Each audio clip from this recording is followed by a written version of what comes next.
네, 안녕하십니까. 박일련 교수입니다. 이 시간에는 감정에 대해서, 갈등 조정에 있어서 감정을 어떤 식으로 처리할 것인가에 대해서 공부를 하도록 하겠습니다. 실은 감정이라는 것은 독립적으로 존재하기보다는 실은 욕구로부터 오는데, 어떤 욕구가 좌절이 돼서 그런 감정이 생기는 건지, 욕구가 좌절됐을 때 사람들은 어떤 식으로 반응하게 되는지, 조정에서 감정을 어떤 식으로 다뤄야 되는지, 그 다음에 특별히 이제 우리가 격분 감정, 굉장히 크게 화를 내는 그런 격분 감정을 어떻게 처리할 것인가에 대해서 공부를 해보도록 그렇게 하겠습니다. 내용들을 한번 보면서 한번 보도록 하겠습니다.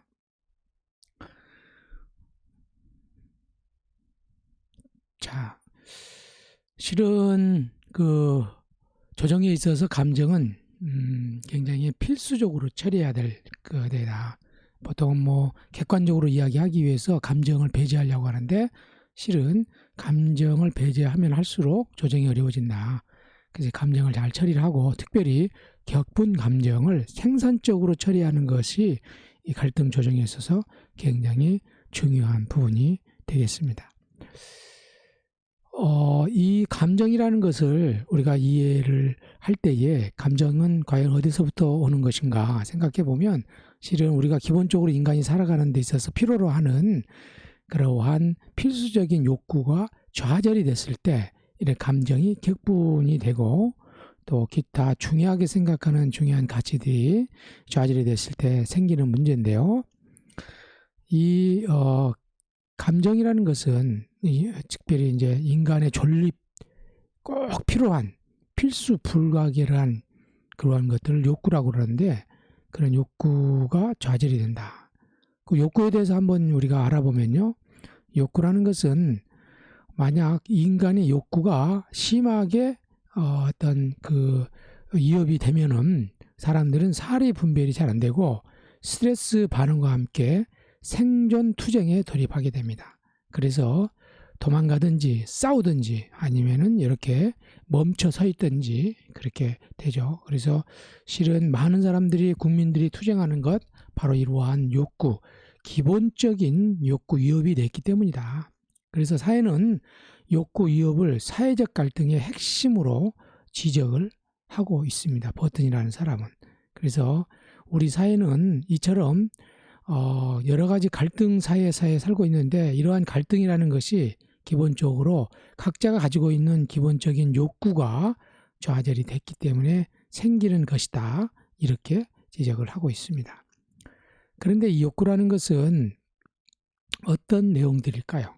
여러 사람들이 욕구에 대해서 지적을 하고 있는데, 이 욕구는 그간에 많은 사람들이 이야기해 놓은 여러 가지 내용들이 있지만, 기본적으로 인간의 생존에 필요한 것이다. 그래서 매슬로이는 욕구 계층 이론이라는 것을 설명을 하고, 욕구에 대해서, 동기에 대해서 이야기할 때 매슬로의 욕구 계층 이론을 많이 활용을 하기도 합니다. 욕구라는 것은 초창기 때 이 매슬로우는 인간이 5단계의 욕구가 있다. 그런데 있다고 이야기를 했습니다. 가장 기본적으로는 그 사이코소셜 리드, 사이코소셜 리드. 그래서 가장 기초적인 어떤 욕구다. 배고픔이라든지 목마름이라든지. 그 다음에 이 욕구가 좀 기본적으로 충족이 되면 사람들은 안전의 욕구가 생기는데, protection and security, 즉 뭐냐면은 어떤 자기를 보호하고 가족을 보호하는 욕구가 서서히 생기게 된다. 이런 욕구가 일정 정도 충족이 되면 인간은 social need, 사회적 욕구가 생기게 되는데, 어떤 사랑이라든지 어떤 집단에 소속하고자 하는, 소속해서 사랑을 받고자 하는 사회적 욕구가 발생하게 된다. 이런 욕구가 좀 충족이 되면 어떤 존중의 욕구, 자기 존중부터 시작해가지고 타인으로부터의 인정받는 것, 안정적인 어떤 사회로부터의 지위를 얻는 이러한 욕구가 생기게 되고, 이러한 욕구가 조금 더 충족이 되면 그 다음에 자기 실현의 욕구, 자기 개발의 욕구, 자기 실현의 욕구가 생기게 된다. 그래서 인간은 기본적인 어떤 욕구가 생길 때에 이렇게 밑에서부터 쭉 이렇게 유기적으로 돼 있고, 사람이 밑에 욕구가 생기면 밑에 욕구가 충족되다가도 충족되지 않으면 다시 밑에 욕구로 돌아갈 수밖에 없다. 이렇게 이야기하고 있습니다. 그래서 가장 기본적인 숨 쉬는 거, 음식, 잠이라든지 성이라든지, 그 다음에는 좋은 건강, 직장을 잡는 거, 그 다음에 좋은 관계라든지 가족, 그 다음에 어떤 소속과 사랑에서 성적인 친밀감이라든지 우정이라든지, 그 다음에 존중 같은 경우는 자기 존중이라든지 자기 평가, 자기 존중 이런 걸 생기고, 그 다음에 이제 어떤 도덕성, 수용, 어떤 창조성 이런 것들이 인간이 점차적으로 유기적으로 생긴다. 이렇게 보았습니다. 그런데 이런 욕구가 충족이 되지 않으면 어떻게 갈등이 생기는가, 갈등에 대해서 여기 있는 책에서는 이렇게 설명을 하고 있습니다.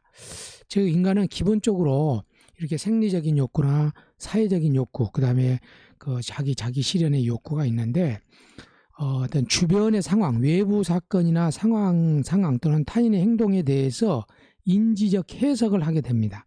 무의식적. 근데 인지 해석이 굉장히 어떤 그 무의식적인 과정을 통해 되는데, 이것이 충족이 됐을 경우는 굉장히 어떤 만족하고 행복해하는 그런 측면인데, 불만족하게 된다 그러면 긴장, 결핍감, 위협, 두려움, 좌절감이 느껴지고, 만약 이거 심해지면 무기력, 과잉 요구, 부정적 스트레스가 된다. 그래서 자기 조절 능력이 상실이 되면서 자극을 했을 경우 비방하고 공격하고 폭력적인, 두려움을 통해서는 포기, 침묵, 감수, 회피, 그 다음에 이제 어떤 마비, 그냥 뭐냐면은 꼼짝도 못하는 거죠. 이해하지 않는 무감각, 죽은 것처럼 행동한. 그래서 욕구가 충족이 되지 않았을 경우에는 세 가지 반응이 있는데, 어떤 공격하는 분노 감정을 건너간다든지, 무서워가지고 그냥 그 포기 도망간다든지, 꼼짝 갖고 있다든지, 이 세 가지 반응을 하게 된다는 거죠. 그런데 이때 자신감과 도전과 긍정적인 자신감을 갖게 되면 자기 조절과 자기 책임 능력이 생기고 동기화돼서 욕구를 해결하는 활동을 하게 된다. 그래서 이 자신감을 갖게 하는 거 굉장히 중요하고, 다시 이것은 만족감을 하게 된다. 그래서 욕구라는 것이 이렇게 결핍이 됐을 경우에는 이 세 가지, 공격한다든지 도망간다든지 또는 이렇게 꼼짝없이 있다든지 그런 상태를 겪게 되는 것이 우리가 조정에 있어서 굉장히 중요하게 관심을 가져야 될 부분들이라고 생각이 들어집니다. 그래서 욕구, 위협과 갈등이라는 게, 실은 갈등이라는 것은 기본적인 욕구가 충족해요. 그래서 사람들이 욕구가 좌절이 됐을 경우 비난하고 비판이 되는데, 비난이나 비판이라는 것은 욕구의 가장 비극적 표현이다. 이렇게 비폭력 대화에서는 이야기를 하고 있습니다. 자, 욕구가 좌절이 되면 사람들은 스트레스가 생기게 되는데, 스트레스의 반응을 한번 살펴보면요. 스트레스라는 것은 상황에 대해서 인상을 받게 되는데, 상황에 대해서 위험 신호를 받게 되죠. 경고, 두려움, 위험이 생기게 되고, 그 다음에 위험이 되면 생존을 위한 에너지가 동원이 되면서 그 상황에 대해서 안전검사를 하게 됩니다. 이게 참 이상하죠. 보통은 상황에 대해서 이것이 위험한지 안 위험한지를 먼저 생각한 다음에 그 다음에 위험 신호가 돼야 되는데, 실은 인간이라는 존재는 인지적으로 상황을 판단하기 전에 본능적으로 먼저 감정적으로 위험을 감지하게 됩니다. 그리고 나서 이것이 위험한지 아닌지를 판단하게 된다는 거죠. 이것이 진화론적 관점에서 굉장히 중요한 의미가 있었는데, 예를 들어서 사냥하러 갔는데 저기에서 부스럭 소리가 나요. 그러면 그 부스럭 소리를 듣는 순간 두려움이 있어서 사자 같다고 생각하면서 도망갈 수도 있고 숨을 수도 있고 꼼짝 않고 있을 수도 있어요. 그런데 만약 인간이 정말로 객관적으로 저것이 사자인지 아닌지를 판단하기 위해서 먼저 안전검사를 인지적으로 먼저 하고 도망가지 않고 했을 경우, 가서 가까이 10m 앞에서 보니까 호랑이였다. 그러면 그 인간은 살아남았을까요? 죽었겠죠. 그래서 인간은 이렇게 인지적으로 판단하기 전에 먼저 감정적으로 반응해서 하게 된다. 그러는 과정에서 스트레스가 생긴다는 거죠. 그래서 인간의 욕구는 모든 인간의 어떤 보편적이지만 이 기본 욕구는 하나의 인권과 같다. 생리적 안정, 소속, 존경이라는 것이 실은 인권이라는 거죠. 요즘 인권운동 많이 하고 있죠. 존중받고 싶은 거, 기본적인 안정을 되찾는 거, 이것이 바로 기본적인 욕구라는 거죠. 그래서 인간은 이 욕구가 미충족 시에 결핍이나 또는 좌절, 불안 또는 위협 등의 감정이 생기고 커지면 생존을 이용하게 된다.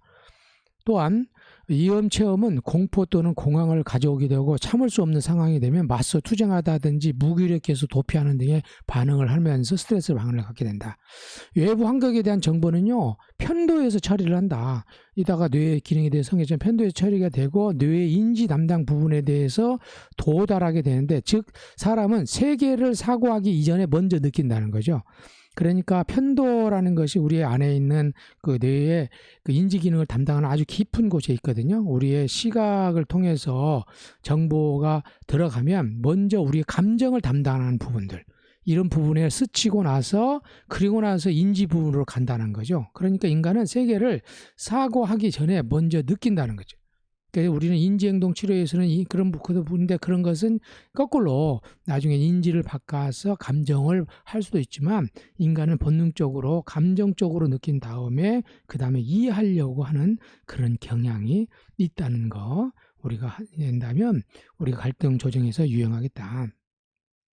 뇌 기능에 대해서 보면은 보시는 것처럼 여기 주변에 있는 것이 대뇌 피질이고 그 다음에 편도 변형계인데, 이 부분들이 감정과 주로 어떤 기억을 담당하는 부분인데요. 주로 우리가 그 우리가 눈에서 오른쪽 눈에 있는 정보는 왼쪽 뇌로, 왼쪽 뇌는 그 다음에 오른쪽으로 가게 되는데, 이 후두엽 쪽으로 갔다가 다시 이 정보가 이러한 편도나 변형계를 거쳐서 그 다음에 대뇌 피질로 가는데, 그러니까 실은 세계를 사고하기 전에 감정이 먼저 느낀다는 거죠. 자, 그런데 편도나 변형계 위에 뇌관이라는 것이 있겠죠. 이 뇌관이라는 것은 보니까 싸움, 도피 반응, 생리 기능을 조절하게 된다는 거죠. 가장 이게 더 가까운 거죠. 그래서 불안이 느끼게 되면 도망가든지 싸우든지 하는 기능을 먼저 하게 된다는 거죠. 그리고 나서 대뇌 피질로 보내는, 그것이 실은 인류가 만약 이런 기능이 발전하지 않고 그냥 어떤 것들을 인지적으로 다 확인한 다음에 도망갔다고 그러면 지금 이 세상에 살아남을 수 있는 사람이 적었겠죠. 그래서 인간의 이런 생존 투쟁이 기능적인 측면이 바로 있었다. 그런데 요즘에는 그러한 생물학적으로 그런 두려움이 없는데도 불구하고 과한 두려움을 느끼는 것이 문제가 되겠죠. 그래서 그래서 이역감, 무력감과 함께 오는 공포신호, 무의식적인 파악, 그래서 호르몬의 아드레날린비가 분비가 되고 호흡량이 커지고 혈압이 높아지면서 소화가 잘 안 되는, 생존을 위해서 투쟁하게 되는. 그래서 이제 소화가 잘 안 된다는 것은 혈액이 실은 팔과 다리로 간다는 거거든요. 도망가든지 싸워야 되니까. 그래서 혈액이 어떤 그 유의보다도 호흡량이 깊어지고 혈압이 높아지면다는 것은 팔과 다리로 가면서 이렇게 생기는 현상이라고 저는 생각을 합니다. 이때 신체 에너지가 생기고 무엇인가 할 수 있다는 느낌이 쫙 생겨요. 그런데 중요한 건 뭐냐면, 강한 감정과 함께 심리는 통제할 수 없는 상태가 되고, 인지, 사고, 감정, 의지의 정신적 기능은 생존 투쟁에 집중적으로 하게 된다. 그러니까 지금 강한 감정과 함께 심리는 통제할 수 없는, 스트레스가 되면 심리를 통제할 수 없는 상황이 된다는 거죠. 이런 어떤 측면들. 그 인간 인지 기능을 이런 주관적 생존에만 집중하게 되면서 사실 논리는 쇠퇴하고 심리 논리가 지배하게 되는 그래서 이제 세 가지 본능 충동이 일어나는데, 아까 말씀드렸던 것처럼 도피하든지 투쟁하든지 죽은 채 하든지 이런 반응을. 그래서 투쟁한다는 것은 내가 해볼 만하다 이랬을 때는 공격하는 거죠.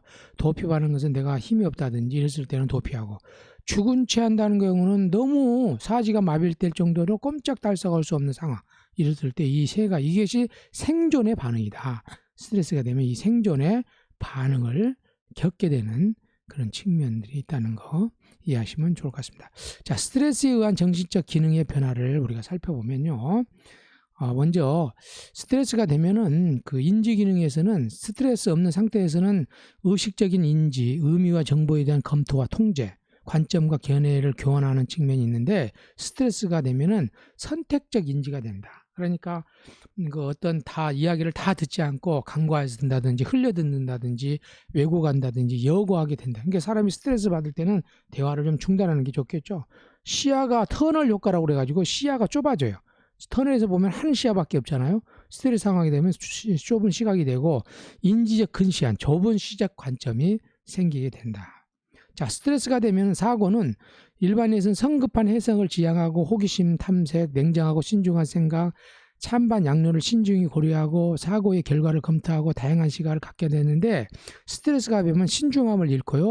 성급한 결론을 잃게 되고 그 다음에 타인의 행동에 대한 잘못된 해석으로 해서 오해가 생기고 흑백사고, 이가 경지적 사고 패턴, 자신의 사고를 절대화하고 희망적인 관측이 너무 과한 희망적 관점, 귀인이나 의심하게 되는 귀인이라는 것 어떤 원인을 타인에게 돌리는 거죠.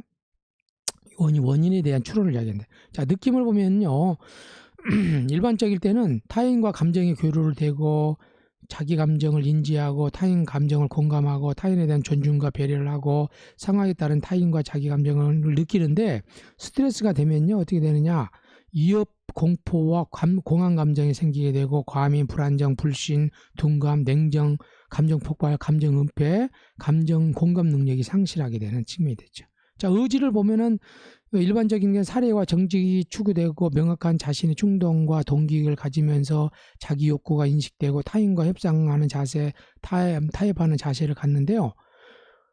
기만을 추구하게 된다. 본능적 의지조절, 투쟁, 도피, 죽은 체하기, 자기중심적 고집, 급진적 환상, 퇴행, 유아적 동물적 충동, 최후 통첩, 전체 아님부, 욕구와 수단의 완고한 연결.